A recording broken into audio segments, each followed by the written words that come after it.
उदयपुर में बढ़ते अपराधों पर लगाम लगाने के लिए पुलिस हर संभव प्रयास कर रही है, जिनमें से कई बातें अखबारों की सुर्खियां भी बन रही है। लेकिन जो हमें दिखता है, क्या वो सब सही है? कहीं ऐसा तो नहीं कि शहर में पुलिस की मौन स्वीकृति के बाद ही ये क्राइम हो रहे हों? क्या पुलिस अपराधों को रोकने में फेल है या ये पूरा एक बंदी का खेल है?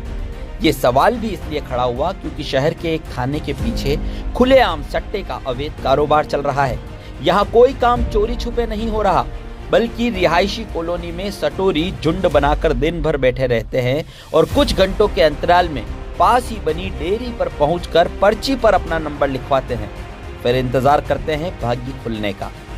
इस सट्टे के बाजार में न जाने कितने घर बर्बाद हो रहे होंगे, लेकिन उससे पुलिस को क्या फर्क पड़ता है?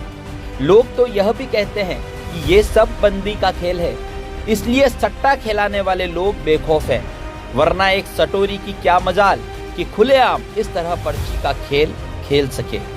असल में यह पूरा मामला हिरणमगरी थाना इलाके का है। थाने से कुछ ही मीटर दूरी पर एकलिंगपुरा रोड पर नायरा पेट्रोल पंप के पास खुलेआम सट्टे का व्यापार चल रहा है। यहाँ दिन भर सटोरी झुंड बनाकर बैठे रहते हैं। यहाँ एक डेयरी से यह पूरा कारोबार संचालित होता है। डेयरी की टेबल पर रखे अखबार के नीचे सबका ब्यौरा है और दुकान के सामने व्यवस्थित तरीके से कुर्सियां लगा रखी है, जहां इन्हीं का स्टाफ हाथ में पेन और पर्ची का पैड लेकर बैठता है। जैसे ही ग्राहक आता है तो पहले पर्ची पर अपना नंबर लिखवाता है, फिर डेयरी पर पैसे जमा करवाता है। बताते हैं कि इस पर्ची के खेल में हर आधे घंटे में एक नंबर खुलता है और किसी एक के भाग्य के दरवाजे खुल जाते हैं। उसके बाद उसे डेयरी पर बैठा व्यक्ति जीती हुई रकम दे देता है।